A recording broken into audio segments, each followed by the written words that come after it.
12వ ఏట ఎక్కడ కూర్చున్నాడట? బోధకుల మధ్య కూర్చున్నాడట. ఏమంటే ఈ రోజు మన పిల్లలు 12వ ఏట నిజంగా చెప్పండి బోధకుల మధ్య కాదు, వాళ్ళని గుడిలో కూర్చోపెట్టడానికి నానా తంటాలు పడుతుంటారు 12 సంవత్సరాల వయసులో. ఎందుకు 12 సంవత్సరాల వయసులో వాడికి ఏం కావాలి? ఇప్పుడున్న పిల్లకైతే 12 సంవత్సరాల వయసులో వాడికి ఒక స్మార్ట్ ఫోన్ కావాలి. ఆ స్మార్ట్ ఫోన్ లో ఏం చేస్తావురా? స్మార్ట్ ఫోన్ లో ఏమైనా పాఠాలు వింటావా అంటే పాఠాలు కాదు, పబ్జీ కావాలి అంటాడు. ఏం చేస్తావురా?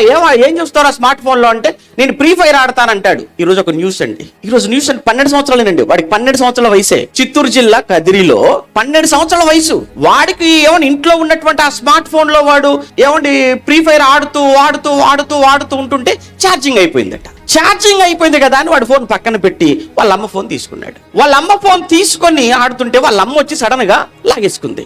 నాకు ఫోన్ ఇవ్వవా, నేను ఆడుతున్నాను కదా. చాలా యాంగ్జైటీగా ఉన్నాడు వాడు. నేను ఆడుతుంటే నా చేతిలో ఉన్న ఫోన్ లాక్కుంటావా అని ఇంట్లో ఉన్న కత్తి తీసుకొచ్చి అమ్మ మీద విచక్షణగా ఎక్కడ పడితే అక్కడ పొడి చేసి చంపేశాడు. ఎంత వాడి వయసు?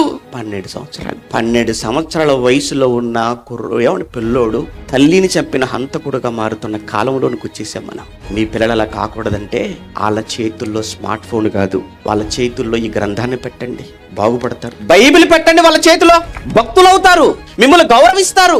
మిమ్మల్నే కాదు చుట్టూ ఉన్న సమాజాన్ని. ఇంట్లో ఉన్న తల్లిదండ్రులు గౌరవించలేని వాడు సమాజంలో ఎవరినండి గౌరవిస్తాడు? ఇంట్లో అమ్మా నాన్నకు అన్నం పెట్టిన వాడు బయట ఉన్న వాళ్ళకి ఏం చేస్తాడు?